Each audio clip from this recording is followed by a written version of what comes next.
Hello friends. Financial management के इस introduction video part 2 के अंदर हम डिस्कस करेंगे objectives of financial management, relation with other disciplines और एजेंसी प्रॉब्लम। जो भी हम इस वीडियो में डिस्कस करेंगे वो सारे के सारे नोट्स आपको नीचे इस लिंक के अंदर मिल जाएंगे। आप उसे वहाँ से डाउनलोड कर सकते हैं। अगर हम बात करें basic objective of financial management, यानी कि मेन टास्क या मेन गोल क्या होना चाहिए फाइनेंशियल मैनेजमेंट का, तो उसके अंदर हम बात करेंगे wealth maximisation versus profit maximisation. अगर हम बात करें प्रॉफिट मैक्सिमाइजेशन की, तो सभी को ये लगेगा कि ये एक बढ़िया ऑब्जेक्टिव है। ये प्रॉफिट मैक्सिमाइजेशन सभी के लिए फ़ायदेमंद साबित होगा। लेकिन इस ऑब्जेक्टिव के अंदर कुछ कमियां हैं। आइए देखिए वो क्या कमियां हैं। सबसे पहली कमी है कि ये एक अनएथिकल ऑब्जेक्टिव लगता है। अगर कोई फर्म कहे कि हमारा जो मेन ऑब्जेक्टिव है वो प्रॉफिट अर्न करना है, तो इससे एक इम्प्रेशन सही नहीं जाता। प्रॉफिट मैक्सिमाइजेशन ही अगर ऑब्जेक्टिव है तो इसका मतलब हम अपनी क्वालिटी, जो फर्म है अपनी क्वालिटी को पर कॉम्प्रोमाइज़ कर सकती है और प्रॉफिट अर्न करने के लिए कस्टमर के साथ वो फेयर नहीं रहेगी। तो ये एक अनएथिकल ऑब्जेक्टिव लगता है। प्रॉफिट मैक्सिमाइजेशन एक वेग और एम्बिगुअस, एम्बिगुअस का मतलब होता है नॉट क्लियर। ऐसा ऑब्जेक्टिव है जो सबके लिए, जिसका अलग अलग मतलब हो सकता है। प्रॉफिट मैक्सिमाइजेशन, यहाँ पर हम किस प्रॉफिट की बात कर रहे हैं? अलग अलग लोगों के लिए प्रॉफिट का अलग अलग मतलब होता है। किसी के लिए ग्रॉस प्रॉफिट, किसी के लिए net profit, profit before tax, profit after tax, return on equity, return का मतलब प्रॉफिट होता है, return on investments, return on capital employed. आखिर हमें किस प्रॉफिट की बात कर रहे हैं, किस प्रॉफिट को हमें मैक्सिमाइज करना है, ये चीज़ क्लियर नहीं है। प्रॉफिट मैक्सिमाइजेशन इग्नोर करता है टाइम वैल्यू ऑफ मनी के लिए, जो कि एक बहुत ही इंपॉर्टेंट कॉन्सेप्ट है। इस टॉपिक को हम डिस्कस करेंगे अपने अगले वीडियो के अंदर। फिलहाल टाइम वैल्यू ऑफ मनी के अंदर आपको एक एग्जांपल से समझ सकते हैं आप कि 1 लाख रुपया, आज का जो 1 लाख रुपया है, 1 साल के बाद जो 1 लाख रुपया होगा, उन दोनों की वैल्यू सेम नहीं होगी। ये बात हमें समझ में आती है टाइम वैल्यू ऑफ मनी के अंदर। तो प्रॉफिट मैक्सिमाइजेशन जो है ऑब्जेक्टिव, इस टाइम वैल्यू ऑफ मनी को वो इग्नोर करता है। तो इसके अंदर आज का 1 लाख और 1 साल के बाद का 1 लाख दोनों बराबर हैं, जो कि सही नहीं है। प्रॉफिट मैक्सिमाइजेशन इग्नोर करता है रिस्क परसेप्शन को, यानी कि अगर किसी प्रोजेक्ट के अंदर रिस्क परसेप्शन ज़्यादा है तो भी इस ऑब्जेक्टिव के साथ उसे एक्सेप्ट कर लिया जाएगा, क्योंकि वहाँ पर प्रॉफिट ज़्यादा होगा, जो कि गलत है।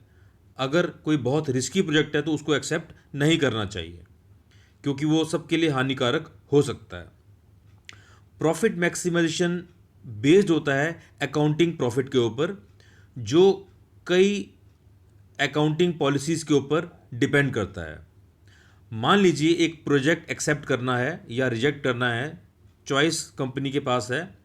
तो उस प्रोजेक्ट को असेस करने के लिए मान लीजिए एक अकाउंटेंट है, वो यूज़ कर रहा है straight end method of depreciation, जबकि दूसरा अकाउंटेंट यूज़ कर रहा है diminishing balance method of depreciation. तीसरा अकाउंटेंट यूज़ कर रहा है एन्युटी मेथड या sinking fund method of depreciation. तो अलग अलग लोग अलग अलग मेथड ऑफ डेप्रिसिएशन यूज़ करेंगे, तो हर एक का जो आंसर है वो अलग अलग आ जाएगा। तो इसी तरह अगर हम बात करें क्लोजिंग स्टॉक की, क्लोजिंग स्टॉक को वैल्यू करने के लिए हम कई मेथड होते हैं। तो सवाल ये है कि अगर अलग अलग लोगों ने अलग अलग मेथड यूज़ किया है तो हमारी जो एंड रिजल्ट है वो अलग अलग आ जाएगा। इससे कन्फ्यूजन क्रिएट हो सकती है।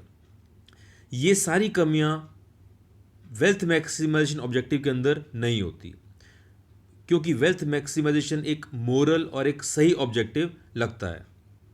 ये बिल्कुल प्रिसाइज और क्लियर है, इसमें कोई एम्बिग्यूटी नहीं है, किसी भी तरह का कोई कन्फ्यूजन नहीं है। Wealth maximisation time value of money को कंसिडर करता है। वेल्थ मैक्सिमाइजेशन रिस्क परसेप्शन को भी कंसिडर करता है। और सबसे एक और बड़ा important point, wealth maximisation is not based on accounting ambiguities as it is based on cash flow concept.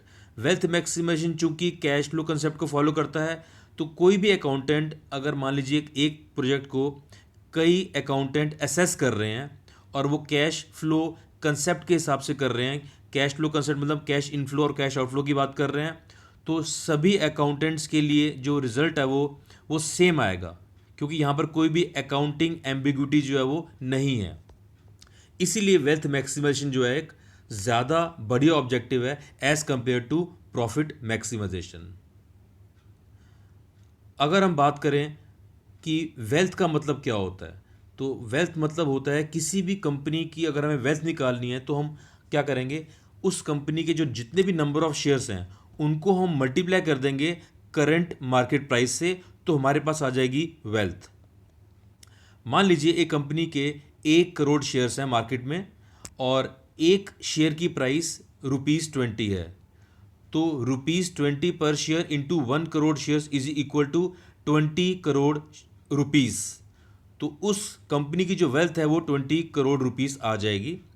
तो वेल्थ मैक्सिमाइजेशन के ऑब्जेक्टिव के अंदर हमें इस वेल्थ को इंक्रीज़ करना है, यानी कि एक फाइनेंस मैनेजर को जो डिसीजन लेना है वो इस तरीके से लेना है कि अगर उसका डिसीजन इस वेल्थ को पॉजिटिवली इम्पैक्ट कर रहा है, यानी कि हमारी वेल्थ बढ़ रही है, तो वो हमारा डिसीजन सही है। लेकिन अगर फाइनेंस मैनेजर का डिसीजन उसको नेगेटिवली इम्पैक्ट कर रहा है, यानी कि हमारी जो वेल्थ है वो फर्म की उस डिसीजन की वजह से कम हो सकती है, तो वो डिसीजन गलत है। इस main objective of wealth maximization, ये तो हमारा मेन ऑब्जेक्टिव होगा। इसके अलावा और भी कई ऑब्जेक्टिव्स होते हैं फाइनेंशियल मैनेजमेंट के अंदर, जैसे इंश्योर करना fair return to shareholders, reserves और सरप्लस बिल्ड करना for future growth and expansion, ensure करना maximum operational efficiency and effectiveness in utilisation of funds, ensure करना financial discipline in the entire organisation. Next topic है हमारा agency problem. किसी भी बड़ी company के अंदर ओनर्स और मैनेजमेंट अलग अलग होते हैं। शेयर होल्डर्स या ओनर्स प्रिंसिपल हैं और जो मैनेजमेंट है, मैनेजर्स हैं, वो एजेंट हैं, यानी कि वो कंपनी को रन कर रहे हैं। तो जो मैनेजर्स हैं, जो कंपनी को मैनेज कर रहे हैं, उनका मेन ऑब्जेक्टिव होना चाहिए वेल्थ मैक्सिमाइजेशन। लेकिन कई बार ऐसा होता है कि जो मैनेजर्स हैं वो मैक्सिमाइज करते हैं अपनी खुद की वेल्थ को by way of high salaries and perks, और मैनेजर्स सेफली प्ले करते हैं, वो वेल्थ मैक्सिमाइजेशन की बजाय वो क्रिएट करते हैं satisfactory wealth for share holders. इस वजह से कन्फ्लिक्ट आ जाता है शेयर होल्डर्स और मैनेजर्स के बीच में। इसी कन्फ्लिक्ट को हम बोलते हैं एजेंसी प्रॉब्लम। हमारा तीसरा और आखिरी टॉपिक है फाइनेंस एंड रिलेटेड डिसिप्लिन्स, यानी कि फाइनेंस का बाकी डिसिप्लिन से क्या कनेक्शन है। सबसे पहले है इसके अंदर finance and economics. Business environment दो तरीके से बनता है, एक है मैक्रो इन्वायरमेंट और दूसरा है माइक्रो इन्वायरमेंट। एक फाइनेंस मैनेजर के लिए बहुत ज़रूरी है ये जानना कि की मैक्रो इकोनॉमिक वेरिएबल्स क्या क्या हैं, यानी कि देश की नेशनल इनकम कितनी है, इकोनॉमिक ग्रोथ रेट देश का क्या है, रेट ऑफ इन्फ्लेशन कितनी है, बैलेंस ऑफ पेमेंट कितना है, गवर्नमेंट की मॉनेटरी और फिस्कल पॉलिसी क्या है, प्रीवेलिंग इंटरेस्ट रेट क्या चल रहा है मार्केट के अंदर, स्टॉक मार्केट की क्या पोजीशन है, बिजनेस साइकिल अप है या डाउन है, एक्सचेंज रेट है डिफरेंट करेंसीज़ का, डॉलर्स का, अदर करेंसीज़ का, वो क्या है। ये सब नॉलेज एक फाइनेंस मैनेजर को होनी चाहिए। इसके अलावा उस मैनेजर को माइक्रो इकोनॉमिक्स के बारे में भी मालूम होना चाहिए, उसकी नॉलेज भी होनी चाहिए कि यानी कि इंडिविजुअल डिमांड या इंडिविजुअल सप्लाई या product mix, marginal cost, marginal revenue जिस कंपनी में वो काम करता है उस कंपनी से रिलेटेड उसको ये इन्फॉर्मेशन नॉलेज होनी चाहिए। अगर उसको ये नॉलेज होगी तभी वो अच्छे से डिसीजंस ले सकता है। तो हम कह सकते हैं कि फाइनेंस और इकोनॉमिक्स का बहुत गहरा कनेक्शन है। उसके बाद हम बात करते हैं फाइनेंस और अकाउंटिंग की। Financial accounting is an input to finance, यानी कि फाइनेंशियल मैनेजमेंट वहाँ स्टार्ट होता है जहाँ पर फाइनेंशियल अकाउंटिंग ख़त्म होती है। तो फाइनेंशियल अकाउंटिंग एक ज़रूरी इनपुट है फाइनेंशियल मैनेजमेंट के लिए। तो फाइनेंशियल अकाउंटिंग कंसर्न्ड है रिकॉर्डिंग ऑफ ट्रांजैक्शंस के लिए, जबकि फाइनेंशियल मैनेजमेंट जो है वो कंसर्न्ड है डिसीजन लेने के लिए। डिसीजन लेने के लिए यानी कि फाइनेंशियल मैनेजमेंट के लिए हमें चाहिए इंफॉर्मेशन, और वो जो इंफॉर्मेशन है वो आती है फाइनेंशियल अकाउंटिंग से। फाइनेंशियल अकाउंटिंग में रिकॉर्डिंग ऑफ ट्रांजैक्शंस के बाद उन्हें एनालाइज करते हैं, trading, profit and loss, balance sheet बनाते हैं, और ये सारी इंफॉर्मेशन जो है काम आती है एक फाइनेंस मैनेजर के। तो फाइनेंस मैनेजर, फाइनेंस और अकाउंटिंग का बहुत गहरा कनेक्शन है। उसके बाद हम बात कर रहे हैं फाइनेंस और मार्केटिंग की। फंड्स जो हैं बेसिकली जब कोई कंपनी गुड्स बनाती है, उनको सेल करती है, वहाँ से हमारे पास फंड्स आते हैं। तो एक मार्केटिंग स्ट्रेटजी बहुत इंपॉर्टेंट है किसी भी कंपनी के लिए कि भाई मार्केटिंग कैंपेन होना चाहिए। मार्केटिंग कैंपेन से लोगों में जागरूकता आएगी, लेकिन मार्केटिंग कैंपेन में जो भी फंड्स हमें स्पेंड करने हैं वो सारे के सारे जो है बहुत बढ़िया तरीके से यूटिलाइज होना चाहिए। ये जो इसमें फाइनेंस डिपार्टमेंट की इन्वॉल्वमेंट जो है वो हो जाएगी।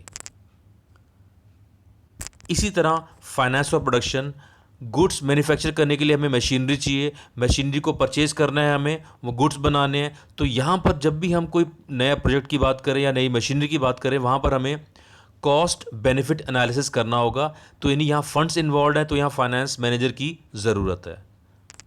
फाइनेंस मैनेजर हेल्प करेगा इन डिसीजंस को लेने के लिए।